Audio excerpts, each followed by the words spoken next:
एक ऐसे आईपीओ के बारे में बात करें जो इलेक्ट्रिकल से रिलेटेड है और ये मंगल आईपीओ है। मंगल इलेक्ट्रिकल आईपीओ का क्या है वो देखेंगे। और एक्चुअली ये ट्रांसफार्मर्स के पार्ट्स मेजर बनाती है। 80% 70 to 80% बिजनेस ट्रांसफार्मर के पार्ट्स है और ट्रांसफार्मर भी बनाती है और ईपीसी प्रोजेक्ट्स भी लेती है। तो सबसे पहले जीएमपी के आधार पर बात करेंगे, फंडामेंटल्स देखेंगे, देन रिकमेंडेशन देखेंगे, सब्सक्रिप्शन डेटा देखेंगे। तो फर्स्ट से की पॉइंट जो होता है कि जीएमपी भाई क्या चल रही है वो बताइए। तो जीएमपी देखेंगे तो अभी 22 तारीख के दिन में, आज के दिनों में जीएमपी करीब 34 रुपये का चल रहा है और 2x ये सब्सक्राइब हो चुका है। जीएमपी मैक्सिमम लोएस्ट साइड अगर जीएमपी का देखा जाए तो 25 रुपया था और ये 34 रुपये ही कब से बना हुआ है। 34 रुपये के नीचे अभी तक जाता हुआ दिखा नहीं। 33 भी गया है, 34 एंड 34 पे स्टैंड किया हुआ। 20 तारीख को जो आईपीओ ओपन हुई थी तो 33 का जीएमपी था और 21 तारीख को 34 का जीएमपी बढ़ता हुआ दिखा। 20 तारीख के दिन में सब्सक्रिप्शन डेटा देख रहे 0.57 है एंड 21 तारीख के क्लोज होते समय मार्केट के 5-15 तक ये सब्सक्रिप्शन डेटा दो गुना हो चुका है, 2.08x हो चुका है। अगर आईपीओ को देखा जाए कि 34 रुपये बढ़ने के साथ कितने परसेंटेज का इंक्रीमेंट दिख रहा है तो 6% का ग्रोथ देखने को मिल रहा है अभी तक सेकंड डे के अकॉर्डिंग। यानी फर्स्ट डे भी 6% था और ये सेकंड डे में ऑलमोस्ट 6% है। यानी आईपीओ के प्राइस देखिए 595 रुपीज़ की चल रही है और ये 22 तारीख को आईपीओ लिस्टिंग 22 तारीख को ये आईपीओ लिस्ट होगा। और लिस्ट अभी जो सब्सक्रिप्शन डेटा है 22 तारीख के 6:31 के अकॉर्डिंग है। जो सब्सक्रिप्शन डेटा आपका 34 रुपये निकल के आ रहा है। तो सब्सक्रिप्शन के अकॉर्डिंग बोले थोड़ा सा कम सब्सक्राइब हुआ है। तो यहाँ पे सब्सक्रिप्शन डेटा को समझना है कि क्यों कम सब्सक्राइब हुआ है। बैक टू बैक चार हाई ग्रेड के आईपीओ आ चुके हैं हर तरह के सेक्टर से, जिसके कारण से लोगों के पास पैसा थोड़ा सा बोल सकते हैं कि कम हुई है, जिसके कारण ये सब्सक्रिप्शन कम हुआ। लेकिन ये अगर देखा जाए तो जीएमपी और ये डिमांडिंग था, जीएमपी और बढ़ने की संभावना और ये थर्ड एंड लास्ट डे में जीएमपी बढ़ सकता है। लेकिन थोड़ा सब्सक्रिप्शन डेटा 2x ही आया है और ये जीएमपी कम है। इसका रीज़न मुझे तो एक ही चीज़ लग रहा है कि फंड का ये 4 आईपीओ में बहुत सारे फंड लग चुके हैं, जिसके कारण जीएमपी बढ़ता हुआ नहीं दिख रहा है। लेकिन अगर ये ऑन द अदर हैंड देखा जाए तो ये आईपीओ में आपको अलॉटमेंट मिलने के चांस ज़्यादा मिलते हैं कि आपको मिल सकते हैं। लेकिन आईपीओ ज़्यादा में खुलेगा नहीं खुलेगा वो एक देखने वाली बात हो सकती है। 6% के साथ तो मैं भी नहीं बोलूँगा इसको आप लगाइए, लेकिन 10% के ऊपर सब्सक्रिप्शन जीएमपी कम से कम आनी चाहिए। और आप हाफ डे में देखिए जब 10% के ऊपर आता है तो आप लगाने के बारे में सोच सकते हैं, क्योंकि क्वेश्चन आपको 10% का जीएमपी के आधार पर मिलना चाहिए, डाउन साइड नहीं खुलनी चाहिए। लेकिन ये फंडामेंटली पॉइंट के हिसाब से दिखाया तो कंपनी ठीक ठाक लग रही है। अब फंडामेंटल देखेंगे हम। देन क्या सेकंड की पॉइंट होता है जीएमपी के बाद सब्सक्रिप्शन डेटा कौन सब्सक्राइब करे और कितना सब्सक्राइब करे। 2x तो ओवरऑल सब्सक्राइब हो चुका है। फर्स्ट डे में देखेंगे 20 तारीख को दिन में क्यूआईबी ने 0.13x सब्सक्राइब किया था। सेकंड डे में 0.14x सब्सक्राइब हुआ। टोटल सब्सक्रिप्शन 0.14x सब्सक्राइब हो चुका है। एनएनआई देखेंगे तो फर्स्ट डे में 0.76 सब्सक्राइब किया था। सेकंड डे में देखिएगा तो 4.42 सब्सक्राइब, यानी 4 गुना सब्सक्राइब कर चुका, 4.5 गुना। एसएनआई में देखेंगे तो बिलो 10 लाख के नीचे वाले हैं तो फर्स्ट डे में 1x सब्सक्राइब किया और सेकंड डे में करीब 6 गुना सब्सक्राइब हो चुका है। देन बीएनएनआई बिलो 10 लाख एबव 10 लाख में देखेंगे तो फर्स्ट डे में 0.62x सब्सक्राइब हुआ है और सेकंड डे में करीब 3.5 गुना से ज़्यादा सब्सक्राइब हो चुका है। रिटेल को देखें, रिटेल इन्वेस्टर को देखिए फर्स्ट डे में देखिए कम सब्सक्राइब होता दिखा 0.74x हुआ, एक से कम। और सेकंड डे में देखिए 2 गुना से ऊपर सब्सक्राइब रिटेल ने कर चुके हैं। टोटल सब्सक्रिप्शन देखा जाए तो ऑन एन एवरेज किया जाए तो फर्स्ट डे का 0.54 यानी आधा गुना सब्सक्राइब हुआ है, यानी 50% फर्स्ट डे में सब्सक्राइब हुआ है और सेकंड डे में 2 गुना यानी 200% से ऊपर सब्सक्रिप्शन हो चुके हैं। तो यहाँ पे इंटरेस्ट देखने की बात आती है, इंटरेस्ट किनका ज़्यादा है। इंटरेस्ट देखा जाए तो यहाँ पे देखेंगे क्यूआईबी का इंटरेस्ट थोड़ा सा कम, हम बोलेंगे 2 दिन के सब्सक्रिप्शन के अकॉर्डिंग। एनआई इसका इंटरेस्ट ज़्यादा है, 4 गुना सबसे ज़्यादा सब्सक्राइब किया और एसएनआई का बिलो 10 लाख वाले भी ज़्यादा सब्सक्राइब, सबसे ज़्यादा इंटरेस्ट स्मॉल 10 लाख के नीचे वाले का सब्सक्रिप्शन डेटा दिख रहा है। तो सब्सक्रिप्शन डेटा कहता है कि 2% से ऊपर सब्सक्राइब हुआ। थोड़ा सा हम बोलेंगे कि अगर जीएमपी और सब्सक्रिप्शन को कंबाइन करके बोला जाए तो कॉशियस रहने की जरूरत है और कहीं कोई आईपीओ के डाउन साइड ना खुले, इसके लिए आप आफ्टर लंच इसको अप्लाई करने का देख सकते हैं अगर आपके पास में फंड की कमी है तो। रिकमेंडेशन एंड रिव्यू देख सकते हैं कि फंड हाउस का क्या रिव्यू है। अनंत राठी फंड हाउस के देखिए मैं अप्लाई कर रहे हैं। एक्सेस कैपिटल नॉट रेटेड है, कोई अप्लीकेशन नहीं कर रहे हैं। देन कैनरा बैंक अप्लाई कह रहा है। देन न्यूट्रल बोल रहा है, कैपिटल मार्केट भैया न्यूट्रल हम रहना चाहते हैं। देन दिलीप देवदा बोलेंगे नॉट रेटेड, कोई भी कुछ कहना नहीं चाह रहा है। आईआईएफएल कैपिटल अप्लाई बोल रहे हैं। Then SBI capital security apply बोल रहे हैं। देन वेंचर्स सिक्योरिटी अप्लाई बोल रहे हैं। तो न्यूट्रल्स भी कुछ लोग हैं, कुछ लोग अप्लाई है। अगर 8-9 डेटा को अगर एनालाइज करें तो ज़्यादातर application on an average apply बोल के निकल के आ रहा है। लेकिन कुछ चीज़ें न्यूट्रल भी बोल रही है, कुछ चीज़ें नॉट रेटिंग भी इस तरह के आईपीओ को बोल रहे हैं। तो तीनों चीज़ को कॉम्बिनेशन बोला जाए तो ऑन एन एवरेज निकल के आता हुआ GMP and subscription data and recommendation of the fund house. लेकिन सबसे इंपॉर्टेंट भी आईपीओ के इंपॉर्टेंस डेट की बात करें तो 20 तारीख को आईपीओ खुल चुका था। 22 तारीख को आज ये लास्ट डेट है, थर्ड एंड लास्ट डेट है। आईपीओ के प्राइस देखेंगे तो 533 रुपये से 561 रुपये है। अपर प्राइस बैंड 561 रुपीज़ है, जो थोड़ा बोल सकते हैं कि रिटेल के आई साइट के हिसाब से प्राइस थोड़ा सा ज़्यादा दिख सकता है कि 500 के रुपये आईपीओ के प्राइस पे बात कर रहे हैं हम लोग। देन आईपीओ की साइज़ देखें तो 400 करोड़ की साइज़ अगेन एक अच्छी पॉइंट्स बोल सकते हैं, गुड पॉइंट्स के 500 के नीचे की साइज़ छोटी है। और सबसे अच्छा एडवांटेज क्या है उसके अंदर, एक 400 से 400 करोड़ रुपया सीधा फ्रेश इशू है, ऑफर फॉर सेल है, लेके नहीं जा रही, पैसा लगा रही है, एक अच्छी पॉइंट यहाँ से निकल के आ रहा है। फेस वैल्यू 10 रुपये पे आ रही है।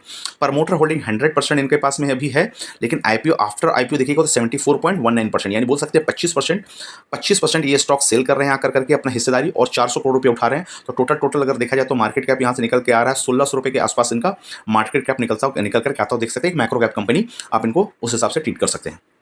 तो अगेन नेक्स्ट पॉइंट देखा जा रहा है तो आईपीओ में 2 बुलेट पॉइंट्स आ रहे हैं कि फ्रेश इशू के थ्रू जा रही है और ये ऑफर फॉर सेल नहीं है, और प्रमोटर 100% लेके बैठा और 25% क्वांटिटी सेल कर रहा है, तो छोटा आईपीओ है। देन हेल्थ चेकअप करते हैं, फंडामेंटल किस आधार पे ये स्टॉक खड़ा है और ये बिजनेस खड़ी है। तो 23, 24 और 25 फाइनेंशियल ईयर का डेटा देखेंगे तो एसेट क्वालिटी की बात करें तो एसेट क्वालिटी में ग्रोथ किस तरीके से है, 221 करोड़, 246 करोड़ एंड 333 करोड़, तो एसेट क्वालिटी ठीक ठाक है, अप ट्रेंड के थ्रू ग्रोथ करता हुआ दिख रहा है। टोटल इनकम रेवेन्यू वाइज देखेंगे तो 357 करोड़, 452 करोड़ एंड 551 करोड़, यहाँ भी अप ट्रेंड में ग्रोथ है, ये भी एक पॉजिटिव साइन है। रेवेन्यू आपको ईयर ऑन ईयर बढ़ता हुआ दिख रहा है। देन किस हिसाब से कब रेवेन्यू आपका 22% के हिसाब से ईयर ऑन ईयर बढ़ता हुआ दिख रहा है, यानी 22% का ग्रोथ आप मान सकते हैं। देन पैट देखिए, प्रॉफिट आफ्टर टैक्स यानी नेट प्रॉफिट अगर देखेंगे तो 24 करोड़, 20 करोड़ और 47 करोड़, तो उस हिसाब से पैट आपका भी बढ़ता हुआ ग्रोथ देखने को मिल रहा है। और पैट मार्जिन की अगर बात करेंगे तो ओवरऑल आप देखिएगा 10% के नीचे की मार्जिन आपको पैट मार्जिन यहाँ पे आता हुआ दिखेगा। ईबीटी की बात करें तो ऑपरेटिंग प्रॉफिट 44 करोड़, 42 करोड़ और 81 करोड़, तो यहाँ बोल सकते हैं कि 42 करोड़ थोड़ा सा गिर गया है, बट अगर ग्रोथ उसके बाद देखा जाए तो इसको ऐड करते हुए यहाँ पे आपका मार्च 2023 में ग्रोथ इन्होंने दे दिया है ईबिटा में, तो यहाँ भी एक पॉजिटिव साइन है, बट थोड़ा सा लैगिंग बोल सकते हैं कि कंसिस्टेंसी थोड़ी सी नहीं है। देन नेटवर्थ की बात करें 93 करोड़, 114 करोड़ और 162 करोड़, तो यहाँ भी आपका नेटवर्थ भी अप ट्रेंड में और ये बढ़ता हुआ दिख रहा है। एंड टोटल बोरिंग उधारी कितनी लेके रखी है तो 96 करोड़, 92 करोड़ और 149 करोड़, तो यहाँ कह सकते हैं कि उधारी थोड़ा सा बढ़ रहा है और ये अप ट्रेंड में है। अगर आपको उधारी की बात करें तो जितने सेल कर रहे हैं आप, जितने के रेवेन्यू ला रहे हैं, उसके हिसाब से आप बोल सकते हैं कि करीब करीब 1/4 यानी 25% से ऊपर की आपकी उधारी देखने को मिल रही है। तो ओवरऑल कंटेस्ट में बोला जाए तो फंडामेंटल ठीक ठाक है, बुरे नहीं है, लेकिन हाई लेवल पे भी नहीं है, इसको बोल सकते हैं अप टू द मार्क आप बोल सकते हैं। इस तरह के एसएमई, इस तरह के आईपीओ के लिए एक्चुअली बोला जाए, एक छोटे साइज के मार्केट कैप के लिए। तो फंडामेंटल ठीक ठाक है, हम उसको एनालिसिस को क्रॉस चेक करते हैं केपीआई से, की परफॉर्मेंस इंडिकेटर से, तो देखेंगे कि आरओई देखिए 29 का निकाल रही है। तो आरओई अगर हम बोलेंगे रिटर्न ऑन इक्विटी पे 29 का निकालना एक अच्छी बात है, 20 से ऊपर बेंचमार्क के ऊपर मुझे मिल रहा है। रिटर्न ऑन कैपिटल एम्प्लॉयड 25 का निकाल रही है, तो यहाँ भी अगेन जो डेट है उसके साथ में जितने भी कैपिटल लगाए हैं 25 का, यानी डेट को अच्छे तरीके से मैनेज कर रही है। आरओई से 5% ही नीचे है, चूँकि कैपिटल इंटेंसिव बिजनेस है, ट्रांसफार्मर बना रही है उस हिसाब से, मैन्युफैक्चरिंग पे है। देन डेट टू इक्विटी देखेंगे तो 9.2 का है, तो डेट टू इक्विटी बोले जाए तो थोड़ा ज़्यादा है यहाँ पे। डेट टू इक्विटी ये मान सकता हूँ मैं 0.5 के नीचे होता तो ज़्यादा बेटर होता है, यानी ज़्यादा डेट लेकर के बैठी हुई है। रिटर्न ऑन नेटवर्थ देखेंगे, पूरा देखेंगे तो 34% का रिटर्न निकाल रही, अगेन एक अच्छी चीज़ है। मार्जिन टोटल आप नेट मार्जिन आपके हाथ में काम करने के बाद कितना आ रहा है तो 8.61 का आ रहा है, तो नेट मार्जिन 5 से बिलो नहीं है, एक अच्छी चीज़। अगेन बोल सकते हैं कि 10 से ऊपर होता तो ज़्यादा रहता अच्छा, लेकिन नेट मार्जिन हमको बिजनेस से किसी को कर रहे हैं तो 8.5% का मार्जिन मुझे निकलता हुआ दिख रहा है। इबिटा मार्जिन कितनी है तो 14.90 का, यानी 15 का इबिटा मार्जिन है और नेट मार्जिन 6 की निकाल रही, तो ओवरऑल ठीक ठाक परफॉर्मेंस, यानी मैनेजमेंट सही बोल सकते हैं, इफिशिएंट बोल सकते हैं, जिसको 15 से लेकर के 8.5 को निकाल रहे हैं, यानी 6.5%, 7% ही डाइल्यूट हो रहा है ऑपरेटिंग प्रॉफिट मार्जिन से नेट प्रॉफिट को आने में। Then price to book value देखा जाए तो 7 का निकल के आ रहा है, तो बुक वैल्यू को आपको कंपेयर करना पड़ेगा बुक वैल्यू के कॉन्सेंट पे इनके पेयर से। तो ओवरऑल देखा जाए तो रेशियो वाइज ठीक ठाक करती हुई दिख रही है और फाइनेंशियल को इनके केपीआई जस्टिफाई एंड वेरीफाई करता हुआ दिख रहा है। फ्रेंड्स देख सकते हैं कि इनका सभी कुछ करने के बाद पी क्या निकाल रही है, वैल्यूएशन।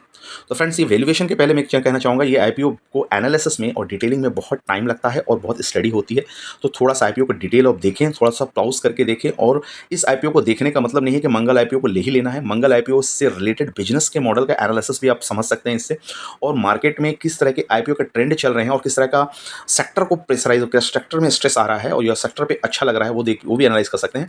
इस तरह के रिपोर्ट के लिए आप इस तरह के रिपोर्ट के चैनल को सब्सक्राइब करें, कमेंट्स करें और इसमें जो भी समझ में नहीं आ रही कमेंट्स में पूछ सकते हैं, और सब्सक्राइब जरूर करें ताकि इस तरह के वीडियो आपको मिलता रहे। चलिए पी की बात करते हैं, तो पी देखिएगा ईपीएस कितना निकाल रही है। 23 का ईपीएस प्री आईपीओ था, पोस्ट आईपीओ ईपीएस क्या है 17 हो गया अपना, यानी आईपीओ से पीपीएस इनका कम होता हुआ दिख रहा है। आईपीओ के बाद जिस प्राइस हायर प्राइस ब्रांड को अगर कैलकुलेट करते हैं तो 17 के ईपीएस में आपका पी क्या बन के आ रहा है, प्राइस टू अर्निंग बन के आ रहा है 24 का प्री एंड पोस्ट का 32 का। तो 32 का price to earning single shot में बोला जाए तो 50 से नीचे, तो हम बोल सकते हैं उतना महंगा नहीं है। बट अब पीयर के कंपैरिजन में जाएंगे तो पता चलेगा कि पीयर कितने पे लेके आ रही है अपने आईपीओ। पीयर भी 34-35 के आसपास इसके भी पेयर आपको दिखेंगे। तो आईपीओ ऑन एन एवरेज बोले तो फंडामेंटल के अकॉर्डिंग, वैल्यूएशन के अकॉर्डिंग फ्लैट है, बहुत ज़्यादा सस्ता नहीं है, न्यूट्रल बोल सकते हैं ना, बहुत ज़्यादा महंगा भी नहीं है। तो 32-33 के पी के मल्टीपल पे ये लेके आ रही है। इनका बात करेंगे कि आईपीओ के 400 करोड़ उठा के कर क्या रही है, इनका मकसद क्या है। तो रीपेमेंट ऑफ द लोन बोल सकते हैं, आपके अपनी उधारी चुका रही है, उधारी को चुका रही है। देन कैपिटल एक्सपेंडिचर में करेगी, एंड फंड वर्किंग कैपिटल के रूप में, जनरल कॉर्पोरेट पर्पस। ये 4 पर्पस इनके हैं। 4 पर्पस में देखा जाए कितना रेशियो ले रही है, तो यहाँ पर अगर बात करें कि इनके परफॉर्मेंस के हिसाब से 101 करोड़ रुपया ये आपका बोरिंग को दे रही है, यानी 170 रुपये का 170 करोड़ के आसपास में बोरिंग चुकेगा। डेट टू इक्विटी 0.5 के आसपास इनका आ जाएगा।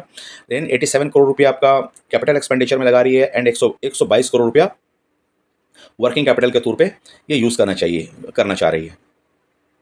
मोस्ट इंपॉर्टेंट कंडीशन है कि जो आईपीओ लिस्टेड है और मार्केट में उनको वैल्यूएशन मिल रहा है, उसके हिसाब से इनका क्या हाल है, यानी पेयर कंपैरिजन। डीआरएचपी अकॉर्डिंग और आरएचपी अकॉर्डिंग देखें तो पेयर कंपैरिजन में मंगल इलेक्ट्रिकल का कंपैरिजन जीबी से है, GB lamination limited and Vilas Transcore limited. तो यहाँ पे इनका कंपैरिजन अगर देखें तो ईपीएस का कंपैरिजन आप देख पाएंगे, ईपीएस कितनी निकाल रही है जी और विल्शा। तो ये हमारी जो कंपनी अगर मंगल को देखा जाए तो 23 का ईपीएस निकाल रही है जो आईपीओ लाने वाली है, और विल्शा ट्रांसपोर्ट का देखा 14 का ईपीएस है, और जेबी का 12 का ईपीएस। तो ईपीएस के हिसाब से तो ये लीड करती हुई दिख रही है और अच्छी ईपीएस निकाल के ला रही है।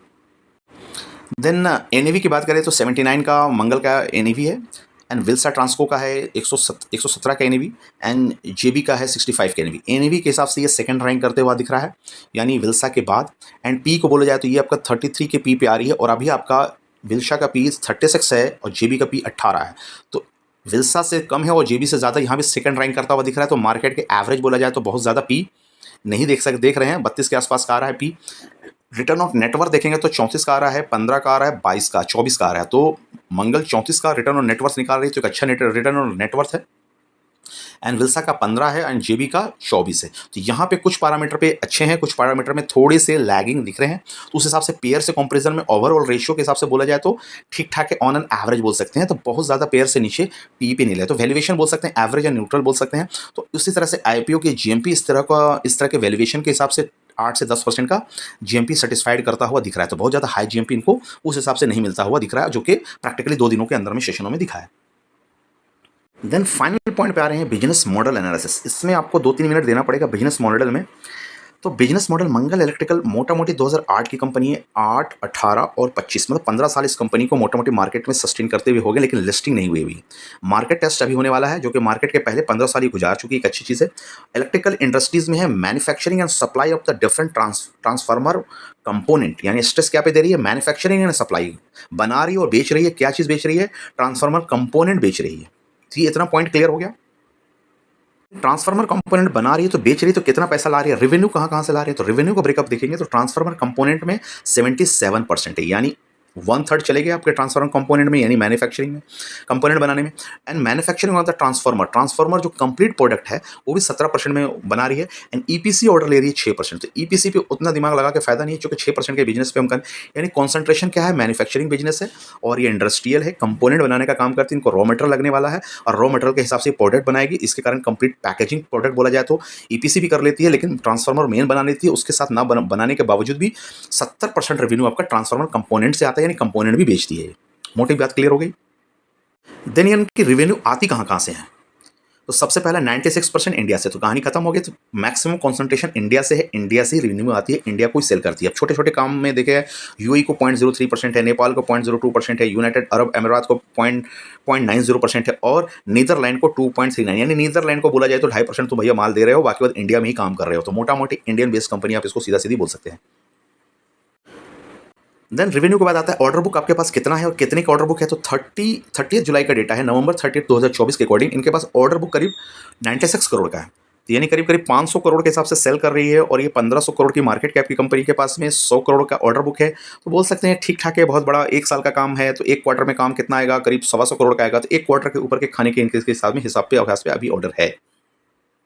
भैया इनके क्लाइंट कौन-कौन हैं? किनको माल चिपका रही है, किनको माल बेच रही है, इनके मेन क्लाइंट कौन है? मेन क्लाइंट में देखेंगे तो गवर्नमेंट आएगा, म्युनिसिपल यूटिलिटीज़ आएगा, जैसे कि अजमेर विद्युत निगम लिमिटेड, जयपुर विद्युत निगम, जयपुर की एक्चुअली कंपनी है विद्युत निगम लिमिटेड। एंड प्राइवेट सेक्टर की कंपनी में वोल्ट वोल्ट वोल्ट एम्प है transformer limited, and western western electrons private limited. तो कुछ प्राइवेट लिमिटेड की कंपनी है, कुछ गवर्नमेंट रिलेटेड कंपनी है, जयपुर बेस्ड भी बिजनेस इनका है, तो उनकी भी जयपुर विद्युत निगम के भी कंपनी है। तो उस हिसाब से गवर्नमेंट प्राइवेट दोनों क्लाइंट से इनका पैसा आता हुआ दिख रहा है। रेवेन्यू देख लिया, क्लाइंट देख लिया, पैसा किस सेगमेंट में आ रहा है, किस कंट्री से आ रहा है वो देख लिया। तो अब प्रोडक्ट्स के हिसाब से हम देखेंगे प्रोडक्ट ये क्या क्या कर दिख रही है। Company manufacturing and transformer and capacity range from the single phase का 5 केवीए का एंड 3 फेज का 10 एमवीए का यानी मीडियम पावर का यूनिट के ट्रांसफार्मर ये बनाती है। Rajasthan with aggregate product capacity of यानी सीआरजीओ मैट्रिक टन में डेटा है, 1620 मैट्रिक टन का बना रही है। एंड ट्रांसफार्मर के लिए केवीए के हिसाब से देखा तो 7,50,000 का केवीए का ट्रांसफार्मर का प्रोडक्ट बना रही है। देन 75,000 यूनिट का आईसीबी बना रही है। Then atom first 2400 metric ton का बना रही है। तो मैन्युफैक्चरिंग फैसिलिटी से इतने काम ये मैन्युफैक्चरिंग इस क्वांटिटी के अकॉर्डिंग कर रही है। तो एक छोटी कंपनी के लिए हिसाब से ये लीडिंग काम दिख रहा है। आगे जाकर के ये अच्छी ग्रोथ देने की संभावना दिख रही है। एक स्पेशलाइजेशन इनके ट्रांसफार्मर प्रोडक्ट्स में। एंड कंपनी का कहना है company market and sell this products as a Mangal electrical in brand name भी स्थापित करने की कोशिश कर रही है। एक छोटी कंपनी जो ब्रांड नेम के साथ चलना चाह रही है, मार्केट को ब्रांड नेम से पहचान ला चुकी है अभी ये मंगल इलेक्ट्रिकल के नाम पर ट्रांसफार्मर के सेक्टर में। तो उस हिसाब से इसको भी गौर कर सकते हैं कि इनका डिप्रेशन जो होता है एमोटाइजेशन की भी फैसिलिटी इसके अंदर है। प्रोडक्ट वाइज देखा जाए तो बहुत सारे इलेक्ट्रिकल ट्रांसफार्मर के प्रोडक्ट है। सीआरजीओ वायर कॉइल्स है, स्प्लिट कॉइल है, लेमिनेशन है, सब सीआरजीओ से रिलेटेड है। कोर असेंबली है, देन आईसीबी है, आईसीबी सर्किट ब्रेकर हो गया। देन आपका टोरियोडिल कोर हो गया। तो मोटा मोटी बोला जाए तो ट्रांसफार्मर से जो स्पेशलाइज्ड लोग इलेक्ट्रिकल होंगे समझ पा रहे होंगे कि ये चीज़ पूरे ट्रांसफार्मर के कंपोनेंट के बारे में इनका मैन्युफैक्चरिंग पूरा है।